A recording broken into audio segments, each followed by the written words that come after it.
নবী সাল্লাল্লাহু আলাইহি ওয়াসাল্লাম বলেছেন, রাতের বেলা ঘুমানোর সময় কেউ যদি 3টা সূরা 3বার করে পড়ে, সূরা ইখলাস 3বার, সূরা ফালাক 3বার, সূরা নাস 3বার, 3বার করে পড়ে হাত দুটোকে একত্রিত করে এভাবে ফু দিয়ে পুরো গা যদি মাসাহ করে, নবী সাল্লাল্লাহু আলাইহি ওয়াসাল্লাম বলছেন সারা রাত সে যে ঘুমিয়ে থাকবে, দৃশ্য অদৃশ্যের কোনো ক্ষতি তাকে স্পর্শ করবে না ইনশাআল্লাহ।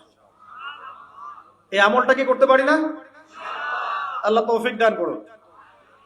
আর একটা সূরা সম্পর্কে নবীজি বলেছেন, রাতের বেলা কেউ যদি ঘুমানোর সময় পড়ে বিছানায় গিয়ে, আল্লাহ রাব্বুল আলামিন তাকে শিরকের পাপ থেকে বাঁচিয়ে রাখবে ইনশাআল্লাহু আযজা ওয়া জাল্লা। শিরকের পাপ কি?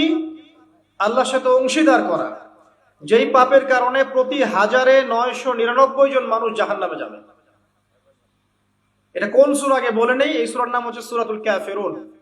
কুল ইয়া আইয়ুহাল কাফিরুন লা আ'বুদু মা তা'বুদুন। এই সূরাটা যে ব্যক্তি রাতের বেলা বিছানায় গিয়ে পড়বে, আল্লাহ রাব্বুল আলামিন তাকে শিরকের পাপ থেকে নিজেই বাঁচিয়ে রাখবেন ইনশাআল্লাহ।